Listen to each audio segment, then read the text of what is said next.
ಜೈನ ಧರ್ಮ ಅಂದರೆ ಅಷ್ಟು ಪವಿತ್ರವಾದೈತಿ. ಈ ಪವಿತ್ರ ಧರ್ಮದಾಗೆ ವಿದ್ಯಾಧರ ಲೋಕದಾಗ 2 ಜನ ಯುವಕರು ಪ್ರತ್ಯಕ್ಷ ಆಗಿದ್ರು. ಮನೋಯೋಗ, ಪವನಯೋಗ ಅಂತ. ಅವರಲ್ಲಿ ಅವರು ಇಬ್ಬರು ಒಂದೇ ಮನೆಯವರಲ್ಲ, ಒಬ್ಬರು ಒಂದು ಮನೆ, ಒಬ್ಬರು ಒಂದು ಮನೆ, ಎಲ್ಲ ರಾಜರ ಮಕ್ಕಳೇ ಅವರು. ಭಾಳ ಅವ್ರಿಗೆ ಏನಾಗುತ್ತೆ, ಅವ್ರಿಗೆ ಪವನಯೋಗಕ್ಕೆ ಮಿತ್ರತ್ವ ಅಂದರೆ ಸ್ನೇಹ ಇತ್ತು. ಅವನು ಬಿಟ್ಟು ಇವು ಇರೋಕ್ಕಲ್ಲ, ಇವನು ಬಿಟ್ಟು ಅವನು ಇರೋಕ್ಕಲ್ಲ, ಯುವಕರಪ್ಪ ಒಳ್ಳೆ ಚೆಂದಾಗಿ ಮಾಡ್ತಾಯಿದ್ರು. ಆದರೆ ಏನಾಗೈತಿ, ಆ ಮನೋಯೋಗ ಸಮ್ಯಕ್ ದೃಷ್ಟಿ ಇದ್ದ, ಪವನಯೋಗ ಮಿಥ್ಯಾ ದೃಷ್ಟಿ ಇದ್ದ. ಇವನು ಮನುಷ್ಯನಾಗೇನೋ ನನ್ನ ಮಿತ್ರ ಏನಾದರೂ ಸಮ್ಯಕ್ ದೃಷ್ಟಿ ಆತನೋ ಇಲ್ಲೋ, ಏನು ಮಾಡಬೇಕು, ಅದಕ್ಕೆ ಎಲ್ಲಿ ಹೋಗ್ಬೇಕು, ಯಾರಿಗೆ ಇವ ಪ್ರತಿ ದಿವಸ ಪೂಜೆ ಪುಷ್ಕರ ಎಲ್ಲ ಹೋಗ್ತಾನೆ, ಅವ ದೂರಕ್ಕೆ ನೋಡ್ಕೊಂಡು ಹೋಗ್ಬಿಡ್ತಾನೆ, ಹತ್ತಿರನೇ ಬರೋಲ್ಲ. ಆವಾಗ ಹ್ಯಾಂಗೆ ಮಾಡೋದು ಅಂತ ಇವನಿಗೆ ಯೋಚನೆ ಆಯ್ತು. ಒಂದು ದಿವಸ ಏನು ಮಾಡ್ತಾನೆ, ಏನಾದರೂ ಹಾಕ್ಯಂಡು ಹೋಗಲಿ, ನಾನಾದ್ರೂ ಹೋಗಿ ಯಾತ್ರೆ ಮಾಡ್ಕೊಂಡು ಅವನೇನು ಬರಲ್ಲಲ್ಲ, ಅವನು ನಿತ್ಯ ದೃಷ್ಟಿ ಇದೆ. ನಮ್ಮ ಎಲ್ಲಿ ಕೈಲಾಸ ಪರ್ವತ, ಇವೆಲ್ಲ ನಂದೀಶ್ವರ ಬೆಟ್ಟ, ಮೇರು ಪರ್ವತ, ಮಂದ ಎಲ್ಲ ಸಿದ್ಧಿ ಕ್ಷೇತ್ರಗಳನ್ನೆಲ್ಲ ದರ್ಶನ ಮಾಡ್ಕೊಂಡಾದ್ರು ಬರೋದು. ನಮ್ಮ ಪಾಪ ಕರ್ಮಗಳು ನಾಶ ಆಗಲಿ ಅಂತ ಹೇಳಿ ಹೋಗ್ಬಿಡ್ತಾನೆ ಮನೋಯೋಗ. ಹೋಗಿ ಎಲ್ಲ ದರ್ಶನ ಪೂರೈಸಿ ವಾಪಸ್ ಬರ್ತಾ ಉಜ್ಜಯಿನಿ ಮೇಲ್ಗಡೆ ವನದ ಮೇಲ್ಗಡೆ ನಿಮ್ಮ ವಿದ್ಯಾಧರ ಹುಡುಗರ ಎಲ್ಲ ತಮ್ಮ ವಿಮಾನ ಮಾಡ್ಕೊತಾರೆ, ಹೋಗ್ತಾರೆ, ದರ್ಶನ ಮಾಡ್ಕೊತಾರೆ, ಬಂದ್ಬಿಡ್ತಾರೆ. ಆವಾಗ ಅಲ್ಲಿ ಬಂದ ಕೂಡಲೇ ಇವನು ವಿಮಾನ ನಿಲ್ತದೆ. ಅದೇ ಯಾಕಪ್ಪ ನಿಂತು, ನನ್ನ ಯಾರು ವೈರಿಗಳು ಬಂದು ಮಾಡಿದ್ರು ಅಲ್ಲ, ಏನಾದರೂ ಯಾರು ಭಗವಂತರ ಇದ್ದಾರೆ, ಕೆಳಗಡೆ ಏನಾದರೂ ಕೇವಲಗಳಿದ್ದಾರೆ ಅಂತ. ಒಬ್ಬ ಆಚಾರ್ಯರಿಗೆ ಕೇವಲ ಜ್ಞಾನ ಆಗಿತ್ತು. ಅವರ ಮೇಲ್ಗಡೆ ಬಂದ ತಕ್ಷಣ ವಿಮಾನ ನಿಲ್ತದಂದರೆ ಸ್ಲೋ ಆಗುತ್ತೆ, ಫೀಲ್ಡ್ ಮುಂಚಿನ ಫೀಲ್ಡ್ ಇರಲ್ಲ, ಪೂರ್ತಿ ನಿಂತಿರಲ್ಲ. ಆವಾಗ ಕೆಳಗಡೆ ಬಂದರು, ನೋಡಿದ್ರು. ಸಮಾಸರಣದಾಗೆ ಕಂದಕೋಟಿಯಲ್ಲಿ ಕೂತ್ಕೊಂಡಿದ್ರು ಆಚಾರ್ಯ ಭಗವಂತರು, ಕೇವಲ ಭಗವಂತರು, ಅವ್ರ ಶಿಷ್ಯರು ಎಲ್ಲ ಸುತ್ತ ಕೂತಿದ್ರು. ಎಲ್ಲ ಧರ್ಮೋಪದೇಶ, ಧರ್ಮದ ಕಥೆಗಳನ್ನೆಲ್ಲ, ಶಾಸ್ತ್ರಗಳನ್ನೆಲ್ಲ ಅವ್ರು ಹೇಳ್ತಾ ಇದ್ದರು, ಇವ್ರು ಕೇಳ್ತಾ ಇದ್ರು, ಉಳಿದಾರೆಲ್ಲ. ಇವ ಸುಮಾರು ಹೊತ್ತು ಕೂತ್ಕೊಂಡು ಎಲ್ಲ ಕೇಳ್ದ. ಇವನಿಗೊಂದು ಸಂಶಯ ಬಂತು, ನಾನು ಒಂದು ಪ್ರಶ್ನೆ ಕೇಳಬೇಕು ಅವರಿಗೆ ಅಂತ. ಭಗವಂತರೇ, ಸಂಸಾರದಲ್ಲಿ ಸುಖ ಎಷ್ಟಿದೆ, ಕಷ್ಟ ಎಷ್ಟಿದೆ, ಅದರೊಂದು ಸ್ವಲ್ಪ ಹೇಳಿ ನಮಗೆ. ಅವನು ಕುದುರೆ ಕೇಳು ನೀನು ಅಂದರು. ಸ್ವಚ್ಛವಾಗಿ ಕೇಳು, ನಾನೆಲ್ಲ ಹೇಳ್ತೀನಿ ಅಂತ ಹೇಳಿದ್ರು. ಆವಾಗ ಹೇಳ್ತಾರೆ, ಅದಕ್ಕೆ ಒಂದು ರೂಪ ಕಟ್ಟಿದ್ದು ಅವರೇನು, ಅದು ಆದದ್ದಲ್ಲ, ಅದು ಆ ರೀತಿ ಸಂಸಾರ ಐತಿ ಅಂತ ತೋರಿಸೋದಕ್ಕೆ ದೃಷ್ಟಾಂತ ಹೇಳಿದ್ರು. ಒಬ್ಬ ದಾರಿ ಹೋಗ್ತಿದ್ದ, ದಾರಿ ಒಂದು ನಡ್ಕೊಂಡು ಹೋಗವ. ಅವ ದಾರಿ ತಪ್ಪಿ ಕಾಡಾಗ ಹೋಗ್ಬಿಟ್ಟ. ಕಾಡಾಗ ಹೋದ ನನಗೆ ಒಂದು ದೊಡ್ಡ ಆನೆ ಬಂದ್ಬಿಡ್ತು. ಇನ್ನೇನು ಮಾಡೋದಂತ ಓಡ್ದ. ಅವನ ಬೆನ್ನಿಗೆ ಅದು ಬಂದ್ಬಿಡ್ತು. ಏನು ಮಾಡೋದು ಅಂತ ಏನು ಮಾಡೋಕ್ಕಾಗಲ್ಲ. ದೊಡ್ಡದೊಂದು ಬಾವಿ ಇತ್ತು, ಅದರ ಬುಡದಾಗ ದೊಡ್ಡದೊಂದು ಹಾಲು ಮರ ಇತ್ತು, ಅದ್ರಾಗೆ ಎರೆಗಿರ ಎಲ್ಲ ಇದ್ದು, ಅದ್ರಾಗ ಮರನಾಗ ಬೀಳೋದು ಬರ್ತದೆ, ಅದು ಕಮ್ಮಕ್ಕೆ ಜೋಲ್ತವೆ. ಅವು ಎಂತ ಅಂತೀರೋ ನಿಮ್ಗೆ ಗೊತ್ತಿಲ್ಲ, ನಾವು ಬೀಳೋದು ಅಂತೀವಿ, ಕಾಲು ಅಂತೀವಿ. ಅದಕ್ಕೆ ಹಾಲು ಮರ ಕಾಲು ಬಿದ್ದೈತಿ ಅಂತೀವಿ. ಅದನ್ನು ಹೋಗಿ ಹಿಡಿದುಕೊಂಡ ಆಚೆ ನೋಡಿದ್ರೆ ತಗ್ಗು ಹೋಗಿ ಅದು ಹಿಡ್ಕೊಬಿಟ್ಟ. ನೇತಾಡ್ತಾ ಇದ್ದಾನೆ. ಕೆಳಗೆ ನೋಡ್ತಾನೆ, ಬಾವಿ ಐತದು. ಅದ್ರಾಗೆ 4 ಮೂಲಿಗೆ 4 ಅಧಿಕಾರ ಅಂದರೆ ಹಾವು, ಮಧ್ಯೆ ಒಂದು ಎಲ್ಲ ಬಾಯಿ ಕಳ್ಕೊಂಡು ನಿಂತ್ಕೊಂಡಿದೆ. ಇವು ಬಿದ್ದು ತಿನ್ಬಿಡೋಣ ಅಂತ. ಅಷ್ಟೊತ್ತಿಗೆ ಹಿಂದ್ಗಡೆ ಆನೆ ಬಂದೇ ಬಿಡ್ತು. ಬಂದು ಇವನು ಸಿಕ್ಕಲ್ಲ ಅಂಥೇಳಿ ಮರನೇ ಅಗಲ ಆಗ್ತಾ ಐತದು. ಆ ಮರದಾಗ ಏನಾಗುತ್ತೆ, ಒಂದು ದೊಡ್ಡದೊಂದು ಜೇನಿ, ನೀವೇನಂತ ಹೆಜ್ಜೇನು ಅಂತ, ನಾವು ನಮ್ಮ ಕಡೆ ಎಲ್ಲ ಹೆಜ್ಜೇನು ಅಂತ, ಅದು ದೊಡ್ಡ ಬಳ ಅದು. ಅದೇನಾಯ್ತು, ಅಲ್ಲಾದ ಕೂಡಲೇ ಅದ್ರಾಗೆ ಒಂದೊಂದೇ ಹಣ್ಣು ತುಪ್ಪ ಕೆಡಬೇಡ ತಿಳಿತು, ಅದೆಲ್ಲ ಆಡಾಡ್ಬಿಟ್ಟಲ್ಲ. ಇವ ಅಷ್ಟೊತ್ತಿಗೆ ಆ ಎದ್ದೆಲ್ಲ ಕಚ್ಚೆ ಕಡ್ದು ಇವನಿಗೆ, ಕೈ ಬಿಟ್ಟರೆ ಸಾಯ್ತೀನಿ ಕೆಳಗೆ, ಹಿಡ್ಕೊಂಡ್ರೆ ಇದಕ್ಕೆ ಕಚ್ಚೇ ಇಲ್ಲ, ದೊಡ್ಡ ಕೂಗ್ದ ಏನು ಮಾಡಿದ್ರು ಆಗಲ್ಲ ಅಂತ, ಏನು ಮಾಡೋದು ಅಂತ. ಅಷ್ಟೊತ್ತಿಗೆ ಒಬ್ಬ ದೇವನ ವಿದ್ಯಾಧರ್ಮಯ್ಯ ಅವನೇನು ಮಾಡ್ದ, ವಿಮಾನ ತಗೊಂಡು ಬಂದ. ಅವನು ವಿಮಾನ ಬಂತಾನೆ, ಅವನು ಏನು ಮಾಡ್ರಿ ಏನಂತೂ, ಯಾರೋ ಭಾಳ ಗೋಳಿರ್ತಾರೆ, ಭಾಳ ಶೋಕ ಮಾಡ್ತಾರೆ, ಹೋಗಿ ಅವ್ರು ಒಂಚೂರು ನೋಡಿ ದರ್ಶನ ಮಾಡಿ ಹೋಗೋಣ ಅಂತ. ಹ್ಞೂ ನಡಿಯಪ್ಪ ಅಂತ ಹೋದ್ರಿ ಇಬ್ಬರು. ಹೋಗಿ ಮ್ಯಾಲೆ ನಿಲ್ಲಿಸ್ಕೊಂಡು ಅವನ ಹತ್ರಕ್ಕೆ, ಬಾರಪ್ಪ ನಿನ್ನ ನಾವು ತಗೊಂಡೋಗಿ ಕರ್ಕೊಂಡು ಹೋಗ್ತೀವಿ, ರಕ್ಷಣೆ ಮಾಡ್ತೀವಿ ಅಂದರು. ಇವು ಏನು ಮಾಡ್ದ, ಹಿಂಗೆ ಮ್ಯಾಲೆ ನೋಡ್ದ, ಒಂದು ಹನಿ ಬಾಯಿಗೆ ಬಿದ್ದುಬಿಡ್ತು ಜೇನುತುಪ್ಪ. ಜೇನುತುಪ್ಪ ಬಿದ್ದು ಕೂಡಲೇ ಭಾಳ ರುಚಿ ಇದ್ದಿದ್ದು ಅಂದ. ಸ್ವಲ್ಪ ತರಿ ಇವನು ಮತ್ತೊಂದು ಹನಿ ಬಿಡುತ್ತೆ, ಅದನ್ನ ಬೈತೀನಿ. ಈ ಥರ ಮಾಡಿ ಅವನಿಗೆ ಸುಮಾರು ಒಂದು 2-3-4 ಗಂಟೆ ಹೊತ್ತು ನಿಲ್ಲಿಸ್ಕೊಂಡ. ಅವೇನು ಮಾಡ್ತಾನೆ, ಇನ್ನು ಇವನು ಬಿಟ್ಟು ಹಾಕಿ ಹೋದ. ಆಮೇಲೆ ಜೇನುಳು ಕಟ್ಟೆ ಇದ್ದು ಇವಲ್ಲೇ ಇದ್ದು ಏನು ಕಷ್ಟದಲ್ಲ ಅಭ್ಯಾಸ ಮಾಡ್ದ. ಒಂದು ಹನಿ ತುಪ್ಪದಷ್ಟು ಸುಖ ಸಂಸಾರದಲ್ಲಿ, ಬಾಕಿದೆಲ್ಲ ಕಷ್ಟನೇ. ಎಷ್ಟೊಂದು ಹುಳ ಕಟ್ತಲ್ಲ, ಆನೆ ಅದಿಗರ ಅವೇನು ನಿಮ್ಮ ಕರ್ಮಗಳು ಬಾಯಿ ಕಳ್ಕೊಂಡಿದ್ದೇವೆ, ಅವು ಈ ಕೆಡಬೇಡಿ ತಿನ್ಕೊಂಡು ಹೋಗ್ಬಿಡ, ಯಾವುದು ಪಾಪಕರ್ಮ. ಆನೇನೈತೆ ದೊಡ್ಡ ಸಂಸಾರ. ಈ ಜೇನು ಹುಳುಗಳೇನಿವೆ ನಿಮ್ಮ ಪರಿವಾರ, ಮಕ್ಕಳು ಮೊಮ್ಮಕ್ಕಳು ಮರಿ ಮಕ್ಕಳು, ಅವರೆಲ್ಲ ನಿಮ್ಮನ್ನು ಕಚ್ಚಿ ಅಂದ್ಬಿಟ್ಟು ಚಿಂತೆ ಕಟ್ಕೊಂಡು, ನೀವು ಇದ್ದ ಒಬ್ಬನೇ, ಹೌದಾ, ಮತ್ತು ಯಾರು ನಿಮ್ಗೆ ಸಹಾಯಕರಿಲ್ಲ ಅಂತ ಹೇಳಿ ಅದು ಸ್ವಲ್ಪ ಉಪದೇಶನ ಹೇಳಿದ್ರು. ಅವರು ಹೇಳಿದ ಮೇಲೆ ಇವನಿಗೇನಾಯ್ತು, ಅರ್ಥ ಆಯ್ತು. ಓ ಸರಿ ಅಂದ. ಎಂಥದ್ದು ಬಂದದ ಹೋತದ. ಆವಾಗ ಅವನಿಗೆ ಮತ್ತೊಂದು ಆಲೋಚನೆ ಆಯ್ತು, ಮನೋವಿದ್ಯೆ. ನಮ್ಮ ಸ್ನೇಹಿತ ಒಬ್ಬಿದ್ದಾನೆ ಅಂತ ಪವನಯೋಗ, ಅವ ಸಮ್ಯಕ್ ದೃಷ್ಟಿ ಇಲ್ಲ, ಮಿಥ್ಯಾ ದೃಷ್ಟಿ ಇಲ್ಲ. ಅವನು ಏನಾದರೂ ಆ ಸ್ನೇಹಿತ ಸಮ್ಯಕ್ ದೃಷ್ಟಿ ಆತನೋ ಮಿಥ್ಯಾ ದೃಷ್ಟಿಯಲ್ಲಿ ಇರ್ತಾನೆ ಏನಂತಂದರೆ ಸ್ವಲ್ಪ ಹೇಳಿ ಅಂತ ಪ್ರಶ್ನೆ ಅಂತ. ಹಾಂ ಆಗ್ತಾನೆ ಅವ, ಏನು ಮಾಡ್ಬೇಕಂತ ವ್ಯವಸ್ಥೆ ಅಂತ ಎಲ್ಲ ಕೇಳಿದ. ಇಲ್ಲಿಂದ ನೀನು ಪಾಟಲಿಪುತ್ರ, ಅಂದರೆ ಈಗ ಪಟ್ಟಣ ಅಂತಾರಲ್ಲ ಅದು, ಅಲ್ಲಿ ಕರ್ಕೊಂಡು ಹೋಗ್ಬೇಕು. ಅಲ್ಲಿ ವಾರದಲ್ಲಿ ನೀನು ಧರ್ಮ ಚರ್ಚೆ ಮಾಡಿ ಅವನನ್ನು ಇದಕ್ಕೆ ಸೇರಿಸ್ಬೋದು, ಮತ್ತಿದ್ರೆ ಏನು ಮಾಡೋಕ್ಕಾಗಲ್ಲ ಅಂದ. ಹಾಂ ಅಂದ. ಅವ್ರಿಗೆ ನಮಸ್ಕಾರ ಮಾಡಿದ, ಅಲ್ಲಿಂದ ಹೊರಟ. మరి ಅಲ್ಲಿಗೆ ಒಂದು ಎಷ್ಟು ದಿವಸ ಆಗೈತೆ, 6 ಗಂಟೆ ಆಗೈತೆ ಅವನಿಗೆ ಮನೆ ಬಿಟ್ಟು. ಇವ ಏನು ಮಾಡಿದ್ದಾನೆ, ಇವ್ರ ಮನೆಗೆ ಬರೋದು, ಅವ್ನು ಬಂದೇನೋ ನೋಡೋದು, ಇಲ್ಲ ಅನ್ನೋದು, ಮತ್ತು ಹಿಂದೆ ಅಲ್ಲಿ ಇಲ್ಲಿ ಓಡಾಡೋದು. ಈ ಇತ್ತಿಂದ ಹೋದ ಅವ, ಹತ್ತಿಂದ ಇವನು ಒರೆಸ್ದೇ ಇದ್ದಾನೆ ಪವನಯುಗ. ಆವಾಗ ಎದುರಿಗೆ ಬಂದ್ವಾ, ಇಬ್ಬರು ಜೊತೆ ಆದ್ವಾ. ಅಲ್ಲ ಮಾರಯ್ಯ, ನೀನು ಸ್ನೇಹಿತರು ಅಂದ್ರೆ ಹೀಗೇನ, ಬಿಟ್ಟು ಹೋಗಿ 8-10 ದಿನ ಆಯ್ತು, ನೀನು ಪತ್ತೆ ಇಲ್ಲ. ನಾನು ನಿನ್ನ ಅರಿಸಿ ಮನೆಗೆ ಹೋಗ್ಕೊಂಡು ಎಲ್ಲೋದನ್ನ ಗೊತ್ತಿಲ್ಲ ಅಂತಾರೆ ಮನೆಯಲ್ಲಿ ಅಪ್ಪ ತಾಯಿ. ಮತ್ತು ನೀನು ಎಲ್ಲಿ ಹೋಗಿಲ್ಲ ಅಂತ ನಮಗೇನು ಹೇಳಿ ಹೋಗಲ್ಲ.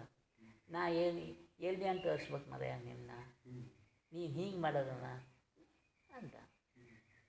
ಇವನಿಗೇನು, ಅವನು ಕರ್ಕೊಂಡು ಹೋಗ್ಬೇಕಲ್ಲ ಪಾಟಲಿಪುತ್ರಕ್ಕೆ. ಈಗ ಧರ್ಮ ಚರ್ಚೆ ಮಾಡೋಣ, ಅಲ್ಲಿ ಹೋಗೋಣ ಬಾ ಅಂತ ಬರ್ತಾನವ, ಬರೋಲ್ಲ ಅವ. ಅವನಿಗೆ ಮಿಥ್ಯಾತ್ವ ಇದೆ ನಾವು, ಅದ್ರ ಬಗ್ಗೆ ಅವ್ನು ಬೇಡ ಅವನಿಗೆ. ಅವಾಗ ಏನು ಮಾಡೋದು ಅಂದ, ಇಲ್ಲಪ್ಪ ನಾನು ಮಾರಾಯ ಹೀಗೆ ಕೈಲಾಸ ಪರ್ವತ ಎಲ್ಲ ಯಾತ್ರೆ ಸ್ಥಳಗಳನ್ನೆಲ್ಲ ದರ್ಶನ ಮಾಡಿದರೆ ವಾಪಸ್ ಬರ್ತಾ ಇದ್ದೆ. ಪಾಟಲಿಪುತ್ರದ ಮೇಲ್ಗಡೆ ಬಂದದಕ್ಕೂ ಕೆಳಗಡೆ ವಾದ ವಿವಾದ ನಡೀತಾ ಇತ್ತು ಬ್ರಾಹ್ಮಣರದ್ದು. 6 ಯೋಗಿವೆ ವಾದಚಾರಿಗಳು ಅದ್ರಾಗೆ ಎಲ್ಲ ವಾದ ಮಾಡ್ತಾಯಿದ್ರು. ನೋಡೋಣ ಏನು ವಾದ ಮಾಡ್ತಾರೆ ಅಂತ ಹೋಗ್ಬಿಟ್ರು. ಅವ್ರ ವಾದದೊಳಗೆ ನೋಡ್ತಾ ಮಾಡ್ತಾ 2 ದಿನ ಕಳೆದು ನನಗೆ ಗೊತ್ತೇ ಆಗಲ್ಲ. ನಿನ್ನ ಕೂಡ ಯಾರು ವಾದ ಮಾಡ್ತಾರೆ ಮರ್ಯಾದಾಗ ಅವ್ರು ನಿನ್ನ ಕೂಡ ಏನು ವಾದ ಮಾಡೋಕ್ಕೆ ಸಾಧ್ಯ ಇಲ್ಲ ಅಂದ. ಹಂಗಾರೆ ನೀನು ನನ್ನ ಯಾಕೆ ಕರ್ಕೊಂಡು ಹೋಗಲ್ಲ ಅಲ್ಲಿಗೆ ವಾದಶಾಲೆಗೆ ನೋಡೋಕ್ಕೆ? ನೀವೊಬ್ಬನೇ ಹೋಗಿ ಬಂದಲ್ಲ. ಅದು ಹೇಳಿದೆ ಅಂತ ಇವು ಅಷ್ಟೆಲ್ಲ ಹೇಳೋದು. ಹಾಗಾದರೆ ನಾಳೆ ಹೋಗಂತಾಗ ಮತ್ತೆ ಯಾಕೆ ಮತ್ತೆ ನಡೀತಾ ಇರುತ್ತೆ ಅಲ್ಲಿ, ನಮಗೇನು ತೊಂದರೆ ಏನಿಲ್ಲ ಅಂತ ಹೇಳಿ ಇಬ್ಬರು ಸೀದಾ ಮನೆಗೆ ಬಂದರು. ಮನೆಗೆ ಬಂದು ಊಟ ತಿಂದು ಎಲ್ಲ ಆಯ್ತು, ಸ್ನಾನ ಎಲ್ಲ ಆಯ್ತು. ಅವ್ರ ಕೆಲ ಕ್ರಿಯೆಗಳೆಲ್ಲ ಪೂರೈಸ್ತಿಬ್ರು. ಮಲಗಿದ್ರು, ಎದ್ದರು, ಬೆಳಿಗ್ಗೆ ಹೋಗೋಣ ಅಂತ ಆಯ್ತು. ಇಬ್ಬರು ಒಂದು ವಿಮಾನ ಮಾಡ್ಕೊಂಡ್ರು, ಸೀದಾ ಪಾಟ್ಲಿಗೆ ಬಂತು. ಅಲ್ಲಿ ಒಂದು ಉಪವನ ಐತೆ, ಅದ್ರ ಮೇಲ್ಗಡೆ ಹೋಗಿ ಇವರು ವಿಮಾನ ಇಳಿಸಿದ್ರು. ಆವಾಗ ನೀ ಏನೂ ಮಾತಾಡಬಾರ್ದು, ಕೂಡಿರ್ಬೇಕಷ್ಟೇ. ನಾನು ಅದೆಲ್ಲ ಮಾತಾಡ್ತೀನಿ, ನೀ ಮತ್ತೆ ಮಾತಾಡ್ಕೊಂಡು ಸಿಕ್ಕಿ ಬಂದುಬಿಡ್ತೀವಿ ಅವ್ರ ಕೂಡ ಅಂದ. ಹ್ಞೂ ಅಂದರು. ಅದಕ್ಕೂ ಎಂತ ಅಲ್ಲ ಹೇಳ್ದ, ಒಟ್ಟು ನೋಡ್ಬೇಕಲ್ಲ ಎಲ್ಲ. ಸೀದಾ ಇವರು ಇಬ್ಬರು ರಾಜನ ಮಕ್ಕಳಪ್ಪ, ಬೇಕಾದಷ್ಟು ಒಡವೆ ಬಸ್ತು ಬಣ್ಣ ಎಲ್ಲ ಹಾಕ್ಕೊಂಡಿದ್ದಾರೆ. ಅವಾಗ ಇನ್ನೇನು ಅವ್ರಿಗೆ ತೊಂದರೆ ಕಡಿಮೆ ಏನಿಲ್ಲ. ಸೀದಾ ಒಬ್ಬ ಹುಲ್ಲು ಹೊರೆ, ಒಬ್ಬ ಕಟ್ಟಿಗೆ ಹೊರೆ, ಇಷ್ಟು ಹೊತ್ಕೊಂಡು ಹೋದರು. ಹೋಗಿ ಸ್ವಲ್ಪ ದೂರ ಹೋಗೋದಕ್ಕೆ ಒಂದು ವಾದಶಾಲೆ ಸಿಕ್ತು. ಸಿಕ್ಕರು ಕೂಡಲೇ ಏನು ಮಾಡಿದ್ರು, ನೋಡೋಣ ಅಂದರು. ಅಲ್ಲಿಂದ ಆ ಹುಲ್ಲೋರೇನು ಕಟ್ಟಿಗೆರೇನು ಒಂದು ಕೆಳಗಡೆ ಅಂಗಡಿ ಬಾಜಾಗ ಇಟ್ಟರು. ಸೀದಾ ಒಳಗೆ ಹೋದರು. ದೊಡ್ಡ ನಗಾರಿತ್ತು, ಬಡ ಬಡ್ದ. ಚಿನ್ನದ ಸಿಂಹಾಸನ ಇತ್ತು, ಅದ್ರ ಮೇಲೆ ಹೋಗಿ ಕೂತ್ಬಿಟ್ಟ. ಇವ ಜೊತೆಯಾಗಿ ಕೂತ್ಕೊಬಿಟ್ರು. ಅವ್ರಿಗೇನಾಯ್ತು, ಯಾರೋ ನಮಗೆ ವಾದ ಮಾಡೋಕ್ಕೆ ಬಂದ್ಯಾರೆ, ನಮಗೆ ನಗಾರಿ ಹೊಡೆದ್ಬಿಟ್ರು. ನೋಡೋಣ ಹೇಳಿ ಅಂತ ಎಲ್ಲರನ್ನೂ ಒಟ್ಟು ಮಾಡ್ಕೊಂಡು ಬಂದರು ಅವರು. ಇವು ನೋಡೋದ್ನಾಗ ಕೂತ್ಯಾರ ಇವರು. ಏನು ವಾದ ಮಾಡ್ತಾರೆ ನೀವು? ವಾದ ಅಂದರೆ ಎಂಥದಕ್ಕೆ ಅಂತ ನಮಗೆ ಗೊತ್ತಿಲ್ಲ, ವಾದ ಅಂದರೆ ಗೊತ್ತಿಲ್ಲ ನಮಗೆ, ಎಂತ ವಾದ ಅಂತ. ಮತ್ತು ಯಾಕೆ ನಗರಿ ಹೊಡೆ? ಎಷ್ಟು ಸೌಂಡ್ ಆಗುತ್ತೆ ನೋಡೋಣ, ಎಂಡಿ ಹೋಗುತ್ತೆ ದೂರ ಅಂತ ಏನು ಮಾಡುತ್ತೆ. ಅಲ್ಲ, ಸಿಂಹಾಸನದಲ್ಲಿ ಕೂತಿಲ್ಲ ನೀವು. ಅದನ್ನು ನಾವು ಹುಟ್ಟೋ ಸಣ್ಣ ಕೂಡಲ್ಲ, ಈಗ ಬಂದು ನೋಡೋಣ ಚೆಂದ ಆಯ್ಕೆ ಅಂತಪ್ಪ ಕೂತ್ಬಿಟ್ಟೆವು. ಎಂತ ತೊಂದರೆ ಆಯಿತು ನಿಮಗೆ, ಹಿಡಿದ್ಬಿಡ್ತೀವಿ ಬೇಕಾದ್ರೆ ಅಂದ. ಇಲ್ಲ, ನೀವು ಎಲ್ಲಿಂದ ಬಂದ್ರೆ ಮಾರಾಯ, ಏನು ಹೇಳು ಬರೀ ನಾಟಕದ ಮಾತನ್ನೇ ಆಡ್ತೀರಿ, ನಮಗೆ ಅಂಥದ್ದು ನೀವು ಏನು ಅಂತ ನಮ್ಗೆ ಗೊತ್ತಾಗಲ್ಲ. ನಾವು ಎಲ್ಲ ಊರಿಂದ ಬಂದೆವು, ನಮಗೆ ಹಸುವಾಗಿತ್ತು. ಇಲ್ಲಿ ಈ ಕಟ್ಟಿಗೆ ಹುಲ್ವಾರ ವ್ಯಾಪಾರ ಮಾಡಿ ಇನ್ನು ದುಡ್ಡು ತಗೊಂಡು ಹೊಟ್ಟೆ ತುಂಬಿಸೋಕ್ಕಾಗಿ ಬಂದೆವು. ಅಲ್ಲ, ನೋಡಿದ್ರೆ ರಾಜನ ಮಕ್ಕಳು, ಬೇಕಾದಷ್ಟು ಒಡವೆ ಬಂಗಾರ ಎಲ್ಲ ಹಾಕೊಂಡಿದ್ದೀರಿ, ಡ್ರೆಸ್ಸಿನಾಗ ಇದ್ದೀರಿ. ನೀವು ಸುಳ್ಳು ಹೇಳ್ತೀರಿ, ಏನೋ ನಮ್ಮ ಇಲ್ಲಿ ನಮ್ಮ ನಾಟಕ ಮಾಡ್ತೀರಿ, ಏನೋ ಸುಳ್ಳು ಹೇಳ್ತೀರಿ ಅಂದ್ರೆ ನೀವು. ಅಲ್ಲ ಮಾರಾಯ, ರಾಜನ ಮಕ್ಕಳು ಅದು. ನೀವು ಸೇವಕರಾಗಿ ಈ ಥರ ಕೆಲಸ ಮಾಡ್ತೀರಿ ಅಂದ್ರೆ ನಾವೆಂತ ಹೇಳೋದು? ಇದು ನಿಮ್ಮ ಶಾಸ್ತ್ರದಾಗ ಇಲ್ಲ ಅಂತ ಆವಾಗ ಹೇಳ್ದ. ಮಧ್ಯವರ್ತಿ ಹೇಳಲ್ಲಮ್ಮ, ನಿಮ್ಮ ಅವ್ರ ಶಾಸ್ತ್ರಕ್ಕೆ ಬರ್ಬೇಕದು. ನಮ್ಮ ಶಾಸ್ತ್ರಕ್ಕಿಂತ ತೋರಿಸಿ ನೀನು ಅಂದರು. ಎಲ್ಲ ಬ್ರಾಹ್ಮಣರು ಆಗಿ ಕೂತ್ಕೊಂಡಿರು. ಒಬ್ಬನೇ ಇವರೇ ಇಬ್ಬರ ನಮಗೆ ನಿಮ್ಮ ಹತ್ತಿರ ಮಾತಾಡೋಕ್ಕೆ ಹೆದರಿಕೆ ಆಗ್ತದೆ. ಯಾಕೆ ನಾವು ಇಬ್ಬರೇ ಇದ್ದೀವಿ, ನೀವು ಭಾಳ ಜನ ಇದ್ದೀರಿ, 1000 ಜನ. ನೀವು ಏನು ಮಾಡ್ತೀವಿ ಎಂಬುದು ನಮಗೆ ಗೊತ್ತಾಗಲ್ಲ. ನಮಗೆ ಧರ್ಮದ ಬಗ್ಗೆ ನಾವು ಹೇಳೋದು, ನೀವೇನಾದ್ರು ಅದಕ್ಕೆ ವಿಪರೀತ ತಿಳ್ಕೊಂಡು ಏನಾದ್ರು ನಮಗೆ ತೊಂದರೆ ಕೊಟ್ಟರೆ ಕಷ್ಟ ಅಲ್ಲ. ಇಲ್ಲ ಅಂತಾರಲ್ಲ, ನಾವು ಒಳ್ಳೆಯದಿದ್ದೀವಿ, ನಾವು ಭಾಳ ಚೆನ್ನಾಗಿ ಎಲ್ಲ ತಿಳಿದೀನಿ, ಹಾಗೆ ಹೀಗೆ ಅಂದರು. ಹಾಗಾದರೆ ನಿಮ್ಗೆ ದೇವ್ರು ಯಾರಪ್ಪ? ಕೃಷ್ಣ ನಿಮ್ಮ ದೇವ್ರು ಹೌದು.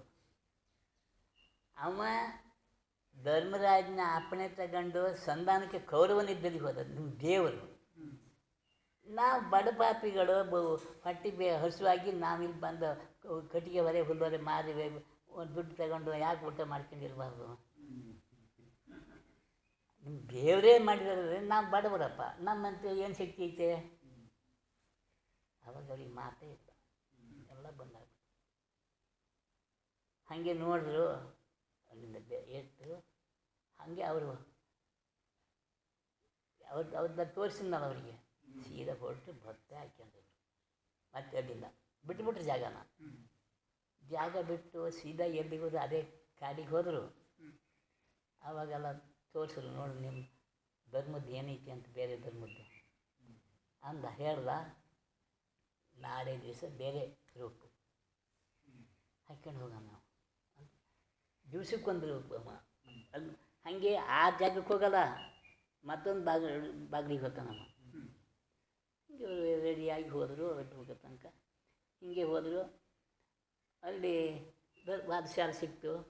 ಆವಾಗ ಏನು ಮಾಡಿದ್ದಾರೆ, ಡ್ರೆಸ್ಸು ಬೇರೆ ಇವತ್ತು. ಡ್ರೆಸ್ ಬೇರೆ ಅಂದರೆ ಏನು ಮಾಡಿದ್ದಾರೆ, ಒಂದು ಬೆಕ್ಕನ್ನು ಹಿಡ್ಕೊಂಡಿದ್ದಾರೆ. ಇವನು ಬೆಕ್ಕು ಮಾಡ್ಯಾನ, ಇವ ಪಂಚದೊಳಗೆ ಇಟ್ಕೊಂಡ್ಯಾನೆ, ಹೋಗ್ತಾ ಇದ್ದಾರೆ. ಏನಪ್ಪ, ಎಲ್ಲಿಂದ ಬಂದ್ರಿ? ಇವ್ರು ಹೋದ್ರು, ಅದು ನೋಡ್ರ, ಸೀದಾ ವಾದಶಾಲೆಗೆ ಹೋದ್ರು, ನಗಾರಿ ಕಡಿದ್ರು, ಮತ್ತು ಸಿಂಹಾಸನ ಕೂತ್ಬಿಟ್ರು. ಅಲ್ಲ, ನೀವು ಎಲ್ಲಿಂದ ಬಂದ್ರಿ ಅಂತ ಎಲ್ಲ, ಯಾರೋ ವಾದಕ್ಕೆ ಬಂದು ಯಾರು ಹೇಳಿ ಅಂತ ಎಲ್ಲ ಅವರವರೆಲ್ಲ ಸಂಘ ಗೊತ್ತಾಗ್ಬಿಟ್ರದು ಗುಡ್ಡೆ. ಇವರಿಬ್ಬರೇ ಅಲ್ಲ. ಹಾಗೆ ನೀವು ಬೆಕ್ಕಲ್ಲ ಅವತ್ತು ತಗೊಂಡೋಗೋದು, ಈ ಸುಡ್ಗಾಡು ಸಿದ್ಧ ವ್ಯಾಪಾರ ಕಾವಿ ಬಟ್ಟೆ ಉಟ್ಕೊಳ್ಳೋದು, ಅದು ಆ ದೇಶನಾಗ ಹೋಗ್ಯಾರ ಅವರು. ಅಲ್ಲಿ ಹೋಗಿ ನೋಡ್ರಿ, ಹಿಂಗೆ ವಾದಿಸಿದ್ರು, ಅದನ್ನ ಇವರು ಕಲ್ತ್ಕೊಂಡ್ರು. ನೀವು ಎಲ್ಲಿಂದ ಬಂದ್ರಪ್ಪ, ಏನು ವಾದ ಮಾಡ್ತೀವಿ, ಏನೈತಿ ನಿಮ್ಮದು? ನಮಗೆ ವಾದ ಗಿದ ಗೊತ್ತಿಲ್ಲಪ್ಪ. ಅಲ್ಲ, ನಿಮ್ಮ ಗುರು ಯಾರು? ನಮಗೆ ನಾವೇ ಗುರು.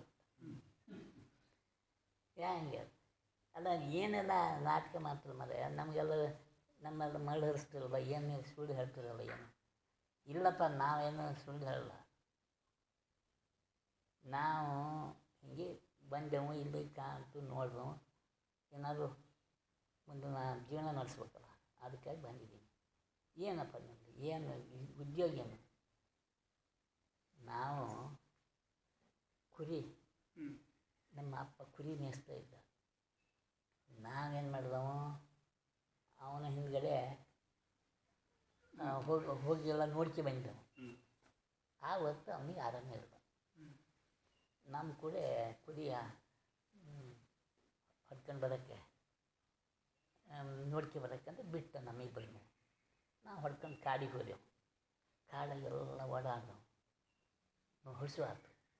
ಒಂದು ಇದು ಮರ, ಬೇಲ್ದ ಮರ, ಹಣ್ಣು ಭಾಳ ಇದ್ದು. ನಾನು ತಮ್ಮನ ಕುಡಿ ಒಂದು ಎಣ್ಣೆ ಕುಡಿ ನೋಡ್ತಾ ಇರೋ, ನಾನು ಹೋಗ್ಬರ್ತೀನಿ, ಹೋಗಿ ಹಣ್ಣು ತಿನ್ಕೊ ಬರ್ತೀನಿ, ಹೊಸವಾಗೈತೆ ಮರ. ಅವನು ಹೋದ, ಕುರಿ ಬಿಟ್ಕೊಂಡು ಮನ್ಕೊಂಡಾಯ್ತು, ನಿದ್ದು ಬಂದವನಿಗೆ. ನಾ ಹೋಗಿ ಮರನ ಬುಡಕ್ಕೆ ಹೋಗಿ ನೋಡ್ತೀನಿ, ಮರ ದೊಡ್ಡದೈತಿ, ಹತ್ತಕ್ಕಾಗಲ್ಲ. ಏನು ಮಾಡ್ಬೇಕಾಗ್ತ ಅವಾಗ? ಹೊಸವಾದದ್ದೆ ಏನಿಲ್ಲ, ಕುತ್ತಿಗೆ ಕಡಿದ್ರೆ ಮ್ಯಾಲೆ ಹೊಂದ್ಬಿಟ್ಟೆ. ಅದು ಹೋಗಿ ಎಲ್ಲ ಪೂರ್ತಿ ತಿಂತು, ಮತ್ತು ಕೆಳಗೆ ಬಂತು, ಮತ್ತು ಕೂರ್ತು ಹೋತು, ಬಂದೆವು. ಅಲ್ಲ, ಎಲ್ಲ ನಿನ್ನ ಕುತ್ತಿಗೆ ಕಡಿದು ಮ್ಯಾಲೆ ಹೊಡೆದು ಅದು ತಿಂದು ನಿನ್ನ ಹೊಟ್ಟೆ ತಿಂದು ನೀವು ಇದೆಲ್ಲ ಎಲ್ಲೆಲ್ಲ ಸುಳ್ಳು ಕಲ್ತ್ಕೊಂಡು ಬಂದಿರಿ ಮರ. ನಿಮ್ಮ ಸುಳ್ಳೆಲ್ಲ ಒಟ್ಟು ಮಾಡಿ ನಿಮ್ಮನ್ನು ಹುಟ್ಟಿಸ್ಯಾರನ ಬ್ರಹ್ಮ ಅಂದ. ಇದು ನಿಮ್ಮ ಶಾಸ್ತ್ರದಾಗ ಇಲ್ಲ ಇದು ಅಂದ. ಇದ್ದು ತೋರ್ಸಪ್ಪ ನೀನು ಅಂದಪ್ಪ. ರಾವಣನವು ಯಜ್ಞ ಮಾಡ್ಬೇಕಾದ್ರೆ ನಿಮ್ಮ ಶಾಸ್ತ್ರದಾಗೆ 9 ತಲೆ ಆರತಿ ಕೊಡ್ತಾನೆ, ಕುತ್ತಿಗೆ ಕಡ್ದು ಒಂದು ಇಟ್ಕೊಂಡು. ಅವು ಮತ್ತೆ ಪುನಃ ಬಂದು ಕೂಡ್ತವೆ. ಇದು ನಿಮ್ಮ ಶಾಸ್ತ್ರದಾಗಿಲ್ಲ, ಇದು ನಿಮ್ಮ ರಾಮಾಯಣದಾಗಿಲ್ಲ. ಅವಾಗೇನು ಮಾತೇ ಇಲ್ಲಲ್ಲ. ಹಾಂ, ನಿಮ್ಮ ಗಣಪತಿ ಅಂತಿರಲ್ಲ, ಅವನ ಅಪ್ಪನೇ ಕುತ್ತಿಗೆ ಕಡಲ್ಲ ಶಿವ. ಕುತ್ತಿಗೆ ಕಡಿದ್ರೆ ಅದನ್ನೂ ಕೂಡಿಸಲ್ಲ, ಮತ್ತೊಂದು ಆನೆ ತಂದು ಕೂಡಿಸಿದ್ದಾನೆ. ಹಂಗಾರೆ ನಮ್ಮ ತಲೆ ನಮ್ಮ ಮನಸ್ಸಿಗೆ ನಮ್ಗೆ ಯಾಕೆ ಕೊಡಲ್ಲ ಇವೆಲ್ಲ ಗಪ್ಪ ಉತ್ತರ ಇಲ್ಲಲ್ಲ ತಿಳಿ ಹೇಳೋಕ್ಕೆ ಅವ್ರು ಶಾಸ್ತ್ರದಾಗ ಇದ್ದಿದ್ದೇ ಬೇರೆ ಇದ್ರಾಗ ಇದ್ದಿದ್ದೇ ಬೇರೆ. ಹಾಗಾಗಿ ಪೂರ್ತಿ ಎಲ್ಲ ಡೂಪ್ಲಿಕೇಟ್ ಬೇರೆ ಶಾಸ್ತ್ರಗಳು. ಈಗ ಪದ್ಮಪುರಾಣದಲ್ಲೂ ಅದನ್ನೇ ಬರೆದಿದ್ದಾರೆ. ಅವ ರಾಕ್ಷಸರಿದ್ದರು, ಮನುಷ್ಯರು ತಿಂತ ಇದ್ದರು, ಅದು ತಿಂತ ಇದ್ದರು, ಕುಂಭಕರ್ಣ 6 ತಿಂಗಳು ಮುಳುಗ್ತಾ ಇದ್ದ, ಅದೆಲ್ಲ ಬರೆದಾರೆ ಅವರು ಬೇರೆ ಇದ್ರಾಗ ಬರಿಲ್ಲ ಅವರು. ಇದು ಎಲ್ಲ ಡೂಪ್ಲಿಕೇಟ್ ಐತೆ ಅಂತ ಎಲ್ಲ ಅವರೇ ಬರೆದಾರೆ ಅಷ್ಟೇ. ಹಂಗಾಗಿ ಪ್ರತಿಯೊಂದು ಅಷ್ಟೇ. ಸಾಕಾ?